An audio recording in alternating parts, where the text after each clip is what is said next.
There's this one movie that I heard that is the most dangerous and cursed movie in the world, bro. Dangerous and cursed movie. Dangerous and cursed movie in the world. Like, it's something that they classified as dangerous. Like, you shouldn't watch it. People have died from watching this movie. What? Oh, no. You already know what it is. It's your boy Laid Back with another reaction, another review, another episode. Hey, TikTok, you up to bat.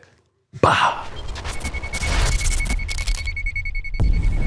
It's your boy Laid Back. Welcome back to my channel. Hey, two things we got to do. You got to hit that subscribe button. I'm drinking this water. You already know what it is, man. You are the prize in 2025.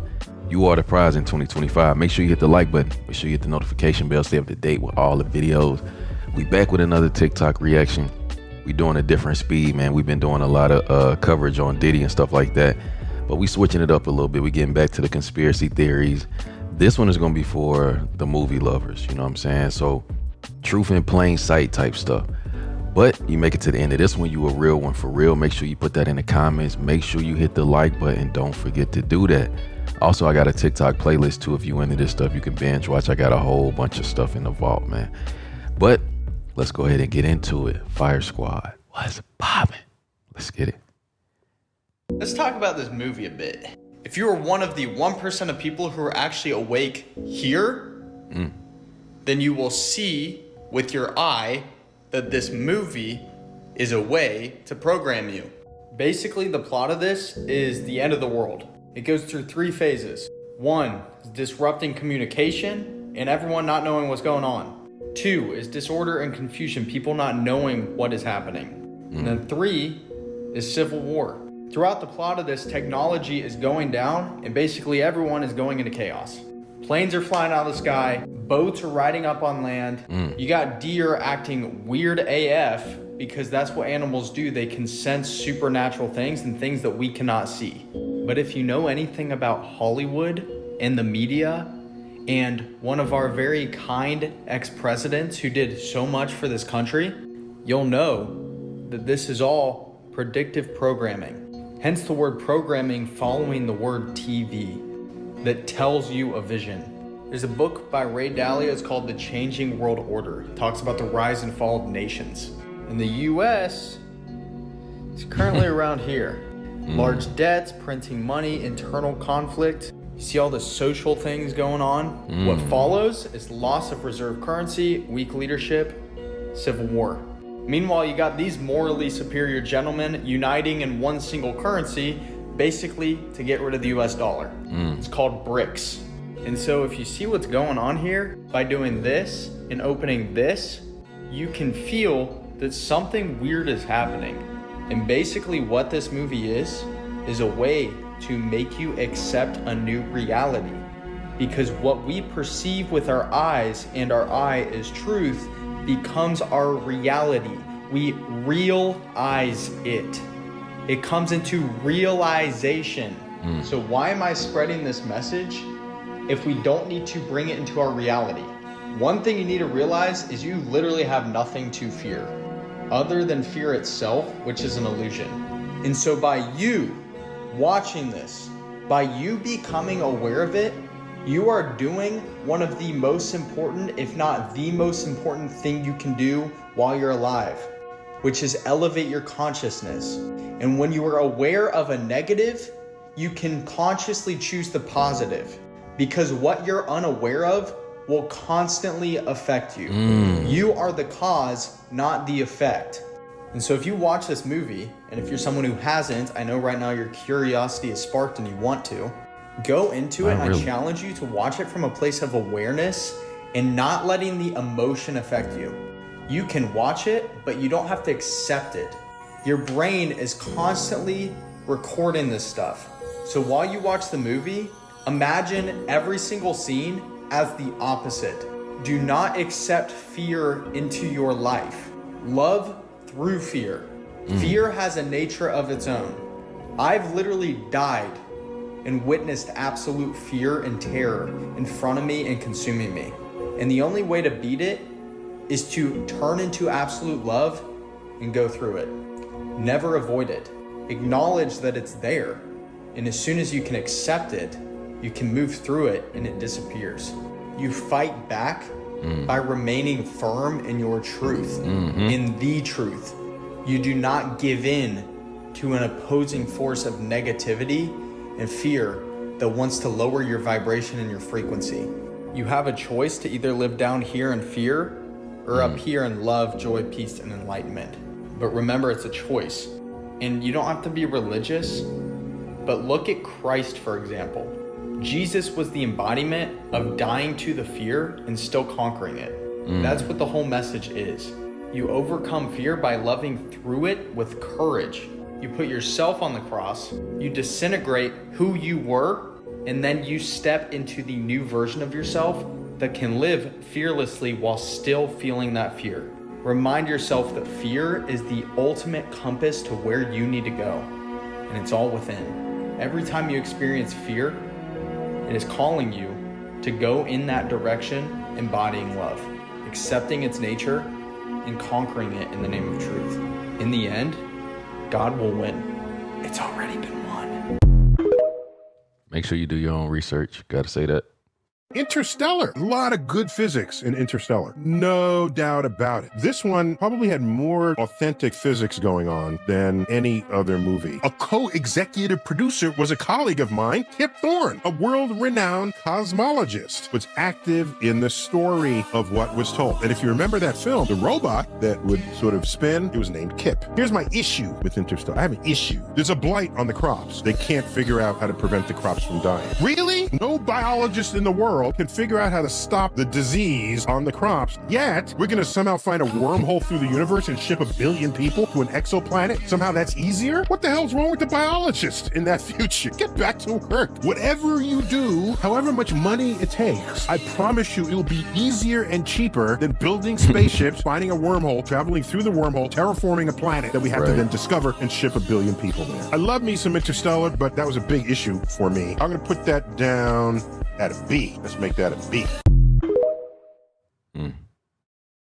Did you know these movie Mandela effects? Let's hear it. What's the famous line from Jaws? We're gonna need a bigger boat. So a lot of people think it's we're gonna need a bigger boat, but it's not. We're gonna need a new boat. No, we're gonna need a boat. It's you're gonna need a bigger boat. Oh, because the other guy said it to him. Yeah, he says it to the captain, which is something that that's a Mandela effect. I never knew it. I never knew that. Fires me up, Mandela effects. What about the famous line from Forrest Gump about the sweets? Life was up. Wait, what? What is it? Life is like a box of chocolates. You never know what you're gonna get.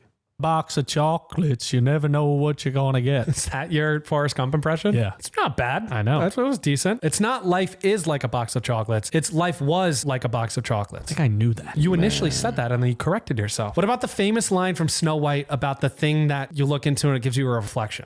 Mirror, mirror on the wall. Mirror, mirror on the wall. Who's the... I don't actually know the rest of it. Who's the finest woman of them all? Yeah, isn't that it? It's not mirror, mirror on the wall. It's actually magic mirror on the wall. So why are people saying mirror? No, it's not. Right? Come on. The Mandela effect is crazy. Did you know the movie Avatar is actually based on truth? In Avatar, every tree is interconnected and communicates with each other through the underground neural network of the planet. What we think we know is that there's some kind of electrochemical communication between the roots of the trees, like the synapses between neurons. And each tree has 10 to the 4th connections to the trees around it. And there are 10 to the 12th trees on Pandora. Which is a lot, I'm guessing. It's more connections than the human brain. On Earth, every single tree and plant around the world is part of this interconnected organism that is constantly communicating beneath our feet. It's known as the Wood Wide Web, and trees actually use it to share data, upload their nutrients, and even trade those nutrients with other trees. Its main component is known as mycelium, which is a fungal network that bridges together different types of trees and plants. And weirdly enough, only 1,000 acres of this network contains the same number of connections as our human brain. Now, if you want to learn more about the hidden truths behind Avatar, I made a 1-hour documentary on my YouTube channel. The link for it is in the bio. You can also find it under this title on YouTube. That is true, though. So I was just watching Enemy of the State, and I want you to pay attention to the date of the birth of the guy. Watch this. Who's this guy? Gonna check the executive NSA files.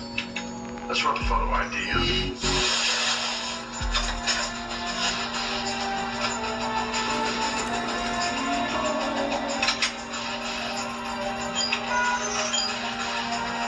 Reynolds Thomas Bryan, born 9/11/40. Lieutenant Physical School DCBA. Harvard, PhD, Princeton. I'm home from the State Department since 95. This guy's not a professional, he's a politician. Yeah, I know you already knew that, but check this out. I paused the video at the right spot. Look at what his job was. Assistant to the Deputy of Operations, Plans, and Programs. Man, counter-terrorism. Come on, man. They already told you in the movie that was dropped in 1998. But you already knew that. This is late. The Deputy Director of Operations. Oh, man. They put it right in your face. They think y'all all dummies. Here we go.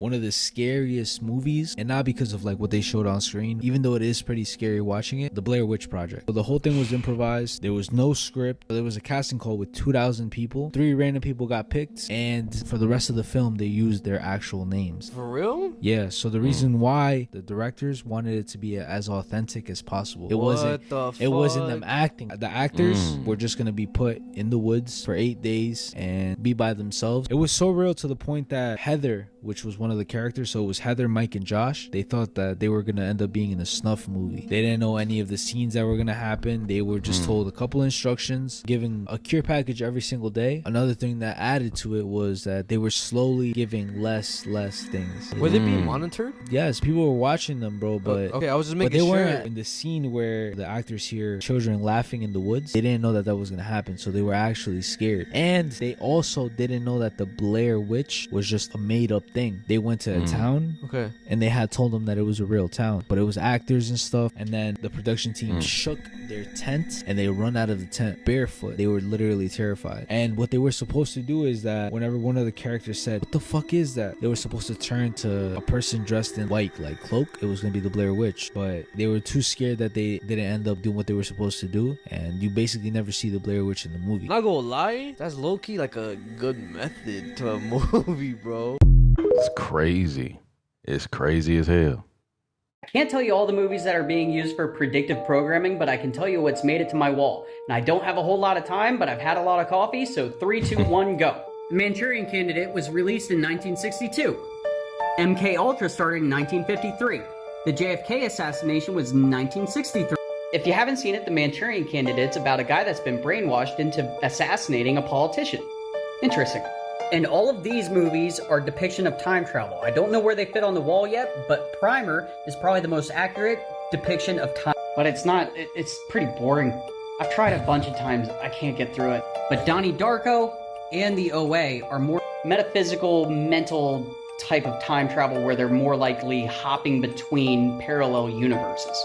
Deja Vu is kind of a depiction of a looking glass. And Predestination, not a great movie, but it gets some stuff right about time travel, but it also gets a lot wrong. It's interesting at least. But then we have movies like Captain Nova and The Atom Project, where they use a spaceship to create a wormhole in space, travel through it in order to time travel. That looks like about the size of a car, doesn't it? Maybe they shouldn't shoot down every UFO. I've already talked about Back to the Future, which is the greatest trilogy ever made, but did you know it was a 4-part movie? Because Marty says to Doc, you'll find out in 30 years. In 2015, Robert Zemeckis releases the movie The Walk, where a guy tightrope walks between the Twin Towers. In Men in Black 3, Agent J has to jump off of a building in order to hit terminal velocity so he can time travel. This is a frame from the movie The Walk. This is from Back to the Future 2. They're literally wearing the same clothes and doing the same pose. Clothes pose. But then we have this movie, 6 Underground, where a rich guy fakes his death in a plane crash and becomes an underground vigilante that fights against evil geopolitical leaders. That is hard to say. But JFK Jr. supposedly died in a plane crash in 1999. He was also the owner of George Magazine, which posted this picture when it recently just restarted. Does that kind of look like his plane? What's that say? The Piper? Like the Pied Piper? Enjoy the show? I wonder who these guys in the back are. Huh. Well, that kind of looks like George Washington. No. Wonder who that is. Then we have V for Vendetta, which was released in 2006, and it's an accurate portrayal of 2020. Has nothing to do with time travel, but 12 Monkeys does. Because Bruce Willis travels back in time to stop a virus from destroying the world, but inadvertently gives the bad guy the idea to release the virus. Paradox. Butterfly effect. Then there's the movie White Noise, which is an accurate portrayal of what's going on in Ohio. But if you have the subtitles on, you can read conversations from people in the background, which have nothing to do with the movie. There's also a movie called Meet Cute, which isn't a great movie about time travel, but I like it. Thumbs up. That dude was funny though. I was today years old when I realized that the 7 dwarfs actually represent the 7 deadly sins. This is a theory that's going around like crazy. Some people don't believe it, some people do. But based on the lore of Snow White that I actually covered in another video, Reader's Digest, basically the prince is not a real prince. He's actually the angel of death, or the Grim Reaper, that is guiding Snow White through her limbo. And the 7 dwarfs are put in her path so that they can tempt her to fall into one of those sins so that she doesn't make it out of limbo and she goes into purgatory. And at the end, of course, because she stayed pure, she's able to go to the castle in the sky, which is why the prince's castle that they're supposed to be married and live happily ever after in actually looks like heaven. Okay, so now that we covered that, let's go through each of the dwarves and why they are the 7 deadly sins. So Doc is pride. Clearly, Doc thinks he's better than everyone. He's the most pompous of the group. If you told Doc that his poop stinks, he's gonna tell you no it doesn't. It smells like daisies. Happy is gluttony because you can always see him eating and he loves food more than everybody else. Sleepy is sloth. That one's pretty obvious in my opinion. He's always sleeping all the time, and when he's not sleeping, he's trying to get to sleep, and when he's not trying to get to sleep, he's waking up. So everything he's doing has to do with sleeping. Very much lazy. Now Sneezy is greed. This one you gotta be paying attention to notice because you wouldn't think of it off the top of your head. Initially, when the dwarves see that the house has been broken into, the first thing that he looks for is material possessions, while all the other dwarves are worried about safety. He is worried about what is stolen and how they're gonna get it back, leaving the viewers to believe that he cares about material things and wealth over everything. Bashful is lust, only because you can clearly see that he has a crush on Snow White, and all the other dwarves don't seem to be having that in mind at all, even though she's a super pretty girl. Grumpy is wrath. Again, that's an obvious one to me because he's literally always angry. There's not much else to say about him. Everything pisses him off. Like, he really needs to take a chill pill. Now, Dopey is envy. Dopey is always left out and made to feel stupid. He does all the work. He doesn't speak. He's very clumsy. At that point, you would assume that he'd be envious of other people. Even though he doesn't show it in the movie, it would make sense that he would be envy. Out of all of them, I would say that if any of them were to be a reach, it would be that one. But overall, I think it's a really cool theory. You guys tell me what you think. Is this a reach or could it possibly have a good basis? As always, make sure you like and follow and comment down below what you want me to talk about next. I think it could be some truth behind that. Why is nobody talking about this? The truth about Monsters, Inc. You guys have to realize Monsters, Inc. was not only a movie, but also a real-life documentary. They put so many secret subliminals and hidden truth inside this movie. So anyone who's seen this movie remembers that they would literally collect little kids' energy inside these little capsules. They would scare these kids and then they would collect their fear. I hope you guys realize they actually do a similar thing to this in real life. I hope you guys realize that over 1 million people go missing every single year. And that's only the numbers that are documented. That is literally almost 3,000 a day. Where do you honestly think these people are going? And back to the movie. Everything is energy. When you are scared, you release off different chemicals in certain things in the brain. And adrenaline and other chemicals course throughout your body. And the government, aka the monsters, knows how to feed off those energies. Hey, but comment down below what you guys think. And don't forget to follow me or else Mike Wazowski is going to end up under your bed tonight. Let's get it. Still in energy though. That's wild. Back to the Future. There's Marty, and he's being chased by the Libyan terrorists in the Twin Pines parking lot. There's a date in there from 1955, and he goes back in time to 1955, and he lands in the Twin Pines ranch. What they didn't address is the fact that he would only land in that ranch if he goes back to when Earth was in the same place in its orbit. He would have to be traveling on the anniversary of when he left, so that when he goes back in time, he doesn't end up suffocating in the vacuum of space. Okay. I just did a video on Akuna Matata. In Japanese, Akuma is the name of the devil. So Akuna means evil. Akuna Matata means many evil demons. And you might go, okay, well, it's Japanese. We're not gonna talk about Japanese. Akuna Matata in Swahili means there is no worries, supposedly. But in Zulu, Akuna Matata means there is no father. And Zulu happens to be the primary language that the Lion King songs are saying in. It's Zulu and Swahili. But they told you, no, that song is in Swahili. It's not in Zulu. And what happens in the story of Lion King? Oh yeah, the dad dies. That movie is like literally targeted to the African-American community. We've got Mulan in Asia. We've got Snow White in Germany. India, you've got Jasmine. But when it comes to Africa, they make the movie about animals. That's a little bit racist, isn't it? Why didn't they just make it like, you know, African movie about the princess there? And then you look into like who runs this, and they're all people tied to the occult, to that area that we're not allowed to talk about, where they wear their little funny hats. Yeah. When you get down to it, you realize like the highest order of witchcraft is the cabal. By far the weirdest bit of Hollywood trivia I've ever heard involves the film The Exorcist. Specifically, it involves the supposed true incident that inspired the film. So the film was an adaptation of the best-selling novel by William Peter Blatty, but this right here already giving me chills just based off of the movie alone, period. This novel was based on the real notes from an exorcist. Specifically, in 1949, a priest did a series of 20 sessions on a possessed teenage boy. Now, the boy is unnamed in the notes. They keep his last name anonymous. They just call him Ronald Doe, D-O-E.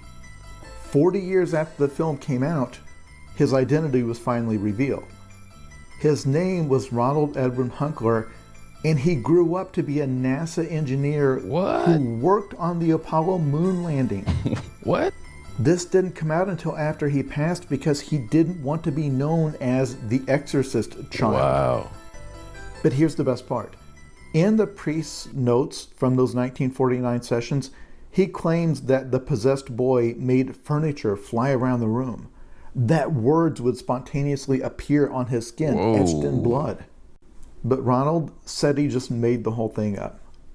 It was just a prank. He was a teenager. He thought it was funny. What? That don't make no sense right there. Disney has gone woke, and it's so unfortunate because it is, Walt Disney is somebody that should be deeply respected and deeply revered for what he did, and you have to assume that he's rolling over in his grave. I'm someone who grew up on Disney. Actually, one of the most wonderful parts of being a mother to young children is being able to look through their eyes as they're seeing the cartoons and the magic, the fairy tales of what I grew up with. And I only play the old ones for my daughter and for my son because I don't want them to be introduced to the new obnoxious ones. And we've had actual conversations that were released to the public accidentally from Disney executives talking about how, you know, they want to make everything gay. They want to make everything woke. Why? Why does there need to be an agenda when it comes to children? Children don't think like this. And so it's deeply upsetting. And when you hear the people that they've now cast in their movies, you know, they're doing a remake of Snow White, and they basically have cast a young woman who hates the traditional Snow White. Every interview that she does, Rachel Zegler is talking badly about Snow White. And why it has been done to their disadvantage is because it's not political. People on the left and the right loved growing up on Disney. All of us, you know, this wasn't like a Democrat or a Republican thing. This wasn't a left or a right thing. People genuinely loved Disney. And so to hear them speak in such a crude capacity about the past and to have no respect for where they came from is shocking. There's also a conspiracy theory about a movie that came out recently too. The Sound of Freedom. That whole thing is trying to give awareness about child right? There's theories. Everyone who's gone into movies to watch it, the movie theaters have teamed up. They stopped it. Yeah, trying not to sell tickets, trying not for people to watch it. Yeah. I've seen one where it's like, oh, the person tries to buy tickets. They said it's fully sold out. Goes in the movie theater, nobody there. What? There's no one in here. What? And then it said that they were sold out. Another one, the guy comes in, he's like, oh, we have to download the movie. It's gonna take an hour. We can give you your movie back. Like, you guys can walk out. Bam. They're like that never happens. They're trying to stop them from watching it. Exactly. And the two main ones they have been doing, turn off the AC so it's hot as hell in there. And then just to let you guys know again, it is gonna get hot. It is gonna be like that throughout the whole movie. So why is it only this one though, not all the other ones? The movies usually dim the lights when it goes on. The lights stay on the whole time. What? And people complain. What in the hell? So they don't want to stay there and watch the whole thing. There's a deeper conspiracy onto that. That sounds crazy. There's a theory on Barbie. You know Elf? Buddy the Elf? Yeah. The Christmas movie? He was in it? Buddy the Elf is connected to the Lego movie, and the Lego movie is also connected to Barbie, also connected to Elf. What the fuck? So check this out. Buddy the Elf, what was he really good at? He was really, really f***ing good with toys, making toys. Remember that scene in the mall where he builds a huge Empire State with Lego? Yeah. In the Lego movie, Will Ferrell, who played Buddy the Elf, was the big boss, the dad in the Lego movie. And then in the basement of the room, he had like a whole city made out of what? Legos. And big skyscrapers, just like how Buddy the Elf would have made. We know in the Lego movie, the boss dad, played by Will Ferrell, was a boss of some big company. That's why he's like that. That's why he was kind of like treating his kid like that. In Barbie, we see Will Ferrell playing what? The boss. A boss. The CEO. The CEO. Also, the intro of the Lego movie and the intro of Barbie, it's identical. Word. Is it actually? Yeah. Now you want to get even deeper? Okay. So, you know how in Elf, when he's... They always be doing that. Throughout the years, there have been so many theories about our so-called elites and higher-ups performing ritualistic practices for their own personal gain. The movie I'm about to talk about basically shows us how they do that. So we might as well call this The Truth Hidden in Movies Part 8. The movie that I'm going to be talking about today is a movie by the name of Eyes Wide Shut. Widely known that the scene behind me was not supposed to be a part of the movie whatsoever. Because Stanley Kubrick was told to cut the scene out a couple days before his death, because they said it was too sensitive for the executives. Instead, he refused and the movie was released with the scene anyway. Theory goes that the movie was meant to expose everything that the elites had going on behind the scenes. Though the movie was still released with this infamous scene, there was still 25 minutes of the scene cut out, which for all we know could have did a lot more damage than it already did. You look at the photo behind me, this is what I mean when I say they put it in our face. Have Doja Cat, Sam Smith. These gold masks are very common as well. Seen them in the popular Netflix show Squid Game. These billionaires betted on the contestants' lives like it was a game. These masks also played a major role in real life at the Rothschild Surrealist Ball of 1972. I don't think I have to go into detail about the Rothschilds. Y'all want more information about the Surrealist Ball, y'all let me know down in the comments. You ever been down the Paramount rabbit hole? Yeah, watch these 22 stars go and hover over the waters and then congregate over the Paramount. Para means what? Means breath. Breath means what? Well, breath means spirit, and it hovered over the waters in Genesis. So we have, count them, 22 stars, Paramount, paranormal mountain. What could be the paranormal mountain? Well, I'll tell you what, it's Mount Hermon. What's crazy is, in the book of Enoch, 200 angels fell on Mount Hermon and congregated, and there was 22 leaders that were named. Enoch chapter 6, and you can pause and read, but 200 angels, 22 of those were named, and these are all the angels that fell down and congregated at Mount Hermon to talk about how they were going to basically take over the world with unrighteousness. I'm not going to leave you guys hanging. I'll give you the opportunity to pause and read all of this, because in Enoch chapter 6 through 10, there's some interesting things that I personally feel like speak to what's going on right now. And when it comes to stars, Revelation 9 talks about a star fell from heaven and he was given the key to the bottomless pit. And Revelation 9:11 talks about Apollyon. Mount Hermon means the mountain of the chief. What chief? Could it be that chief star that looked like lightning falling from heaven? Hey, Yeshua saw it. It's so funny that stars, falling stars, are referred to as angels and angels referred to as stars. And you got this Paramount with 22 of these named stars, and the name Hermon meaning devoted to destruction. And in German, it means soldier. So this is the mountain of the chief, where 22 soldiers met to talk about destruction. And it's so weird that celebrities are called stars. And there's the Hollywood Walk of Fame with all of these stars that are named.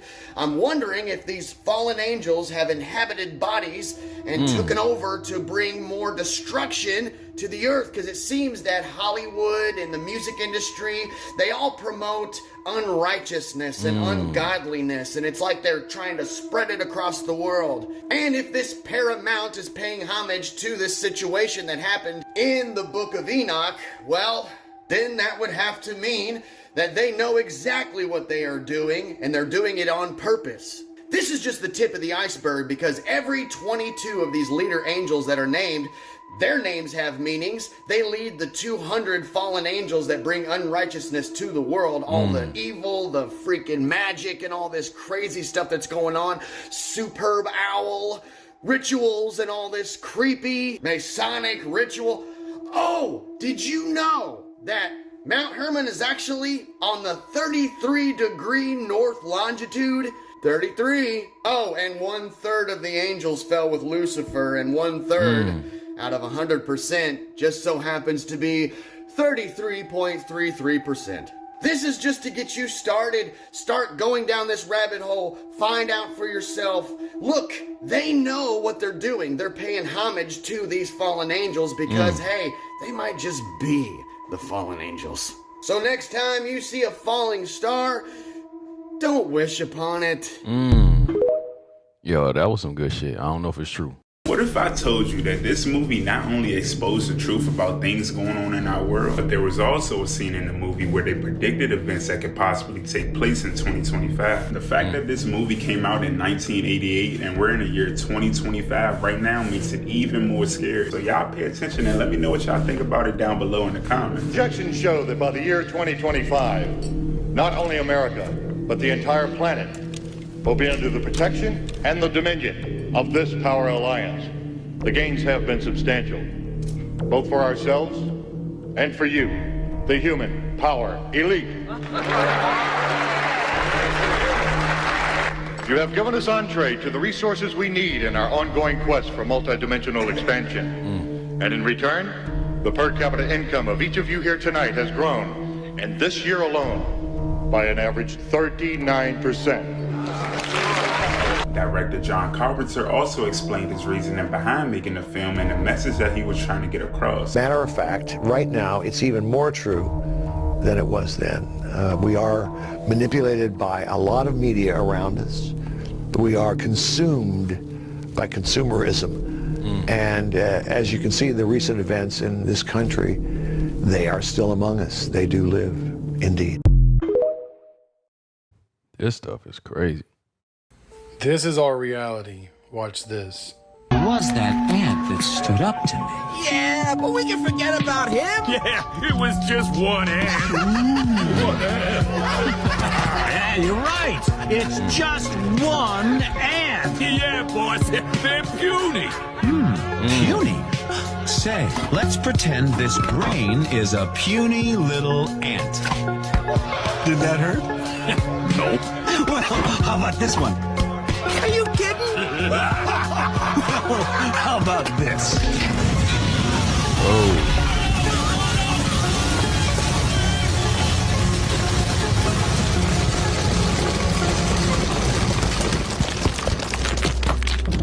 You let one ant stand up to us, then they all might stand up. Those puny little ants outnumber us 100 to 1. And if they ever figure that out, there goes our way of life. It's not about food. It's about keeping those ants in line. You piece of dirt. No, I'm wrong. You're lower than dirt. You're an ant. Let this be a lesson to all you ants. Ideas are very dangerous things. You are mindless, soil-shopping losers. Put on this earth to serve us. You're wrong, Hopper. Oh.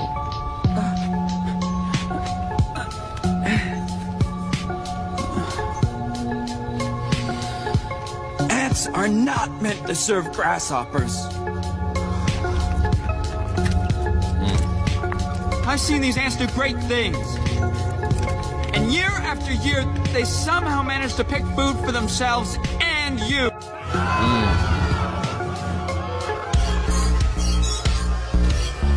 Power to the people. That was a great illustration.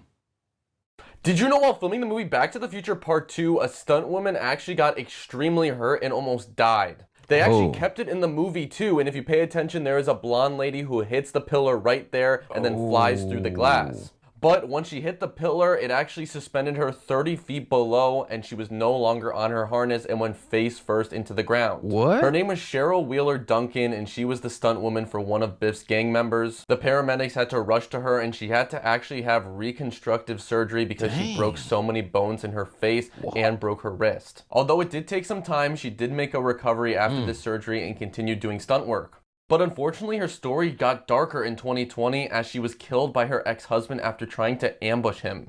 It's a crazy pretty story, but her husband and her did not like how her ex-husband planned to use her daughter's college trust fund, and they decided to take matters into their own hands. They had both held a gun to him, and in self-defense, her ex-husband killed her husband and her. And it's pretty crazy. They even set up security cameras to monitor his whereabouts, and the ex-husband was protecting himself from a literal ambush. It's sad to see how this turned out. Damn, that's wild. Here's the entire Pixar theory explained. It all starts with The Good Dinosaur, where we see animals and humans becoming highly intelligent. Then flash forward to Brave, where we learn that the witch can turn animals and objects into intelligent beings with human-like behavior. We now jump to The Incredibles, where we see the villain Syndrome invent the very first fully functioning AI, the Omnidroid. Meanwhile, animals have also been getting much smarter, like Remy, Dory, Marland, Kevin, and even Doug. So now we need to meet the biggest player in this game, the company B&M, also known as By and Large. This mega corporation will have the biggest effect on the Pixar universe. We first see them in Up as the company trying to evict Carl from his house. And we also see B&L batteries powering Buzz. But we slowly begin to see the biggest problem infecting this planet, trash. Trash begins to pollute the entire world to near extinction, leading By and Large to take over the entire planet. Humans are then forced to leave Earth on a ship called the Axiom. And all that's left on Earth is cars. And we know that cars are still on Earth because of all the places they travel to in Cars 2. But eventually, all the cars run out of fuel till there's none left. After a while, humans finally return to Earth. And the plant that Wall-E finds actually grows into the giant tree that we see in A Bug's Life. But the planet is still very polluted, which leads the humans to evolve into elves and then into monsters. So you're probably wondering, how is there a child in Monsters Inc. then? Well, the doors in Monsters Inc. are time-traveling doors. So Boo is actually from the past and grows up to be the witch from Brave. What? What? That's crazy. Okay, let's do it. Yes, y'all, my blinds are closed. Today we are going to talk about the movie The Incredibles and how it connects to today's society. Now, as we know, The Incredibles is about a superhuman family that tries to save the world. In the beginning, it was just two of them. They were using their powers, helping people, saving the world, until the government and the news media started to hate them. They were supposedly taking away the jobs of police and firefighters and all that, until they made it illegal to be a superhero. He hated his life. He tried to be domestic. He tried to have a job. He got married. He had kids and all of that. He tried to live the regular life as a human. But it just wasn't it. He knew he could be more. Now, why do I say this? We all are living just like Bob. We have so much greatness that we can create, but we want to sit at a desk. Don't believe me? So it is said over 90% of our DNA is junk.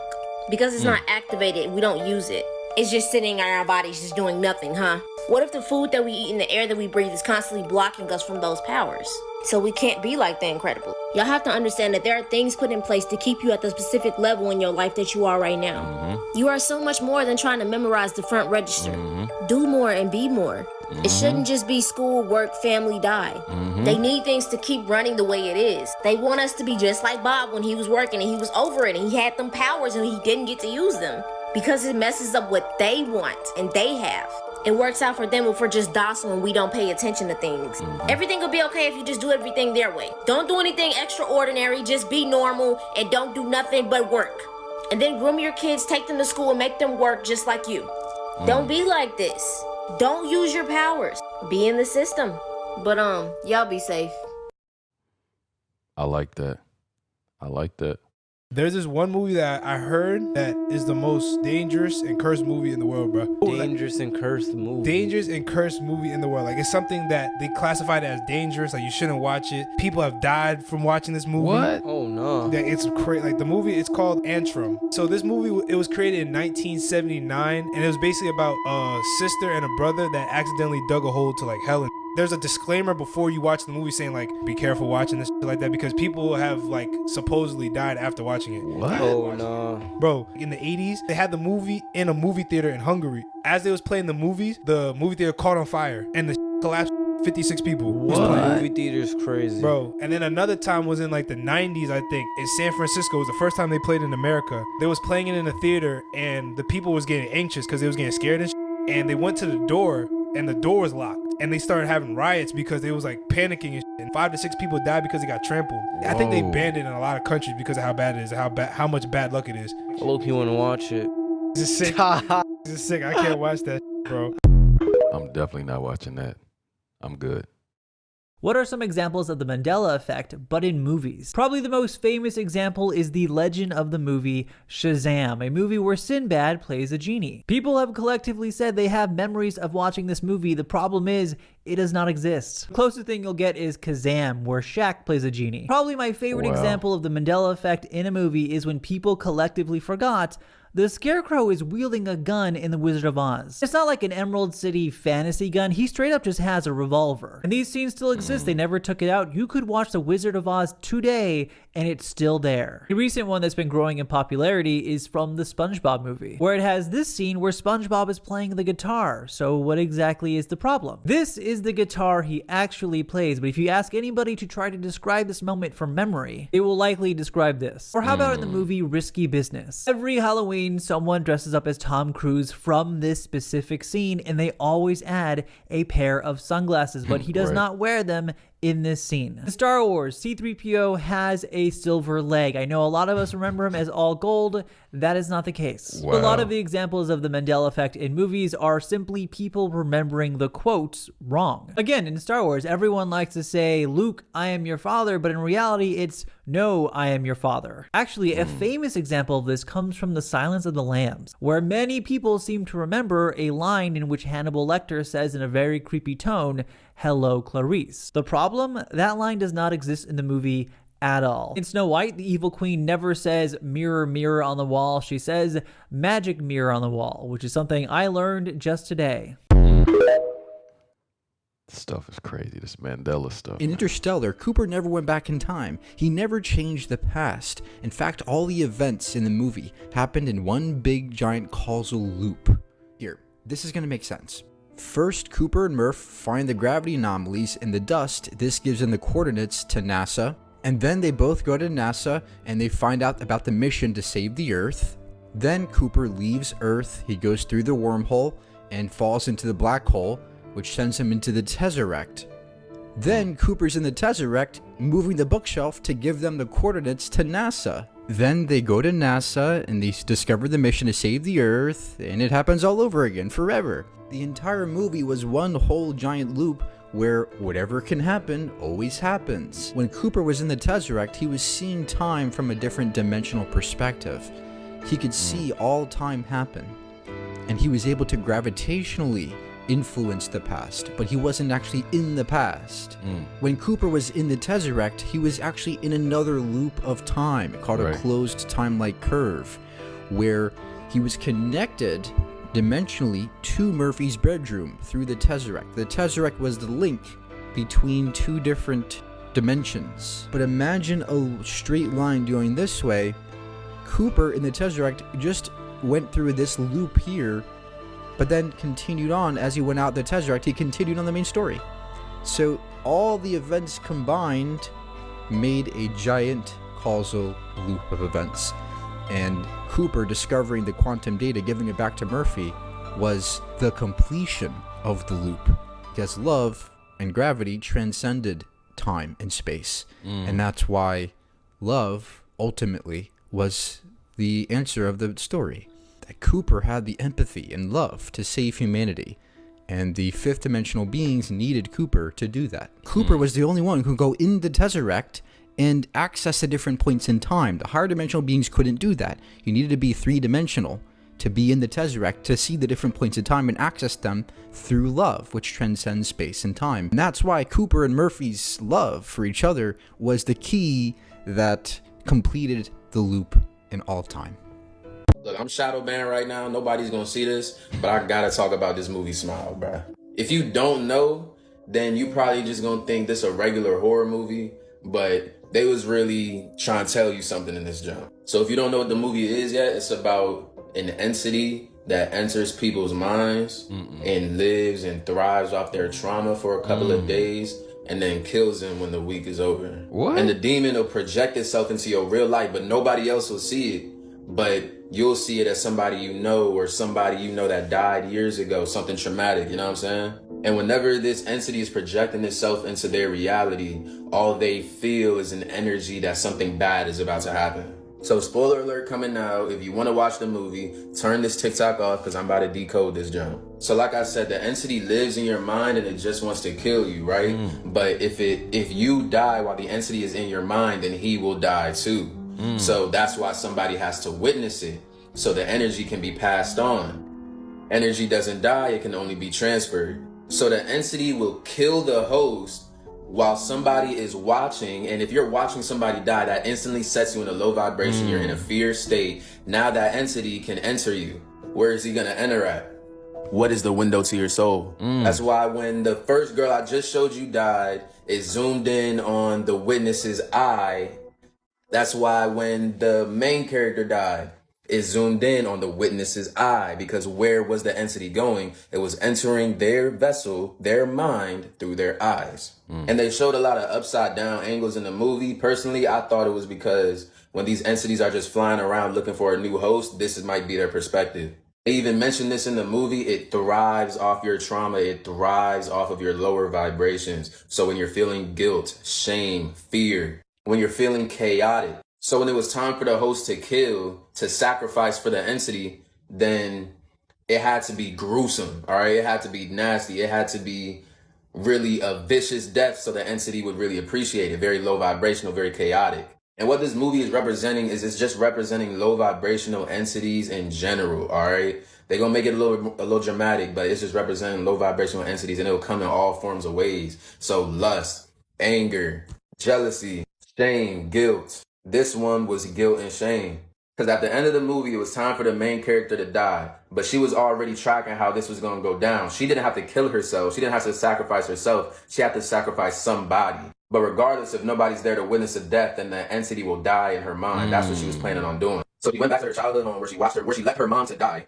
Because she had mental issues. She left her mom to die. She went back to that childhood home to, I guess, face that issue and die there. And then the entity showed itself as her mom. Yeah, I don't got enough time to finish this video, but I want to talk about why that entity was burning in a fire, because that is symbolic. So give me a reason to make a part 2. Y'all remember this movie? Hold on real quick. Ghosts can fly through walls, but I'ma still close my blinds. Today we're gonna talk about scary movies, this one in particular, and some of the spiritual secrets that they teach. If you haven't watched it, this movie is about low-density astral projection. And if you didn't know, astral projection is the ability to have an out-of-body experience. You can go wherever you want to go, fly through walls, all of that. And no one can see you. Well, except for anybody or the beings that's on the astral realm. And in this movie, a family moves into a haunted house. Dalton, right there, he had the ability to astral project. He would fly, and he said, last night I watched myself sleep. Dalton had hit his head one time and fell asleep, but he always used to astral project. And in that astral project, the being that was haunting that house with the red face had kidnapped his spiritual body. And he couldn't return back to his body. So his family thought he was just in a coma. Now, people like me and her can see into the spiritual world. Before I start talking, I just want to let you know that when you're in astral projection, you can never lose your body. You can't get stuck there. No entity can hold you there. You are directly connected to your body. So in this movie, they turn astral projection into a scary thing. No, it does not look like this. A lot of people aren't aware of the spiritual realm. They didn't understand what was going on with their son. But this woman, Elaine, knew exactly what was going on because she told them you have to take care of your spiritual body and your physical body. You're not just a meat suit. Some ghosts just need help being set free. And you have other ones who are just pure negative. They feed off of fear and negative energy, anxiety, being scared. That's why the being trapped Dalton, because he could feed him that fear. But the only difference between Dalton and this woman is that she doesn't feed the negative entities. Think of it like a light that she's carrying around. Well, these negative entities, they don't like that light. They don't like positivity. They don't like none of that. She used her words. When you are in fear, you forget that you have a light. But she has battled with many negative entities, so she already know the deal. Astral projection is a wonderful, fun experience. But if you forget that you have light or doubt yourself or be in fear, then you won't experience happy things. You attract whatever you're feeling. So have fun and fly around. But don't let the misconceptions of these movies scare you. Just learn from the people who were actually able to fight back in those movies. Y'all stay positive and be safe. Thoughts on astral projection in the comments? Cypher from The Matrix is a perfect example of divide and conquer. And any movement that wants to make real change needs to look out for this. And don't think that it's easy to spot, because it's not. By design, they blend in. The entire idea of divide and conquer is all about using divisive measures to break apart a group. And this can be done by causing division in a group or strengthening the division that's already present. Much like how the machines found someone who was unhappy with the resistance, and so they got him to turn on everybody so that he could get what he wanted. And so Cypher goes in, he helps the machines track everybody. He takes the lives of people who are inside of the Matrix and the people who are outside of the Matrix. And this was all because of his deal with the machines so that he could get what he wanted, which was comfort, control, and power. But the machines needed somebody on the inside to help bring down the entire system of the resistance. Now some people are probably thinking this is just a movie, but it's not. It's called Controlled Opposition, much like COINTELPRO. Now they say COINTELPRO ended in '71. But these tactics are still alive and well. So this was when the FBI went in and they would surveil, infiltrate, discredit, and disrupt any political party that was a threat to them. So this was things like feminist organizations, the Communist Party, anti-Vietnam War protesters, activists for civil rights, the Black Power movement, MLK, and so many more. And this happens any time that there were groups that were trying to oppose the oppression. And they even targeted groups such as these ones who were objectively bad groups, but they were still considered a threat. But COINTELPRO mostly took down groups that were left-leaning who had a real chance at uniting people against an oppressive regime. And they do this a few different ways. You have white propaganda, which white propaganda is where it's very obvious where the source is coming from. And it's from the opposition. You have gray propaganda, which would be kind of undefined, and then you have black propaganda. And this is the saboteurs who pretend to be part of the group you're a part of, but they're actually part of the opposition. So they will infiltrate groups, or they'll already be part of the group and get compromised. And they will do these sabotaging measures to bring down a faction that's trying to oppose oppression. But just like how Neo and the rest of the resistance are trying to break free from the Matrix and the oppression of the machines, you now have Cypher, who's working for the opposite faction, pretending he's not. So he's doing things like helping the machines track their location. And when that isn't enough, he's actually physically taking people out of the equation. And this whole idea is to start sowing mistrust within a group, so that that group destroys itself because of the actions from the person that infiltrated. Because in the movie, the machines were unable to take down the resistance without help from the inside, so they convinced Cypher that they could give him what he wanted if he joined with them and started fighting against the resistance from the inside. And so the whole time he pretends to be helpful, he tries to teach Neo how to do different things and pretends to be his buddy. But all the while he's thinking about getting that juicy steak. And as soon as he has an opportunity, he starts taking out members and pitting them against each other. And when this is done properly, it's not apparent until it's almost too late. And so what's a way that you can fight back against these kind of saboteurs? Well, when you start to see a group turn against itself, or you start to see infighting, you have to look at who's causing the infighting and why. Because if somebody is legitimately a part of a group, a resistance, and they want to actually help make meaningful change, they don't try to destroy the group from the inside. They don't try to cause infighting. What they will try to do is talk things out, perfect things, fix things, so that this resistance group or faction can still continue forward with their goals. But when you see somebody who's actively trying to destroy things, who's trying to turn members against each other, that is a very good indicator that this person is actually using divide and conquer techniques. And that they're not really part of the resistance, they're doing classic COINTELPRO work. Now, groups and resistances that spring up, they're not perfect. They're going to have disagreements amongst each other. And part of working together is learning and growing. So when you see someone who's trying to shut things down, who's trying to sabotage, who's trying to turn members against each other, someone who's holding up, delaying, or stopping progress, they might be working for the other side. And when they're doing their job properly, it's not going to be very apparent until it's too late. So when you see a fight breaking out and people are starting to become divided in a group, you need to ask yourself, who's causing the division and why? And very often, these people are going to find a boogeyman in the group and blame it on them, but that is not the person who's causing the problems. Because if somebody actually cares about pushing forward a cause, they're not going to derail it. So look for the person that's trying to derail it. Look for the person that all of the drama points back to. And not the scapegoat that they're trying to blame it on, like how Cypher tries to blame everything on Morpheus. He's trying to turn the resistance against Morpheus and say that he was the one that caused all of their problems, the one who was lying to them. When in reality, Cypher was the one that was turning everyone against each other. He's the one that's lying. Like how he asks Neo in that scene, does he ever regret taking the pill? That he says that he does. That was him planting a seed in his head to turn him against Morpheus. And while nobody in the resistance was perfect, we could see over and over there was always somebody that pretended to be helpful, but they were the ones starting the fights. They were the one throwing the wrench in the gear. And it's not because he wanted to help. It's because he was there to destroy it with divide and conquer techniques. All right, guys, so that was another TikTok compilation, man. That was, like I said, we're going to switch gears a little bit. We've been covering the Diddy stuff a lot. This was for the movie people, you know what I'm saying? And breaking down, that last breakdown was crazy about the Matrix and the COINTELPRO and how to spot the infiltrator. And that was crazy, but it's a lot of stuff in there, the Mandela effect. Some of these movies where they got these classic lines where we think they said this and they said a whole nother thing. Or even the one with the Sinbad joint, and they don't even have a movie like that. It's a lot of crazy stuff that be going on, man. I ain't even gonna lie to you. Like, going through this stuff and watching this stuff, it's a lot of like, what's real, what's fake, smoke and mirrors. It's just a lot. It's just a lot that be going on, man. But if you made it this far, you a real one for real. Make sure you put that in the comments. Do not forget that. But till next time, self-love and positivity. Fire Squad, I got you and you know it.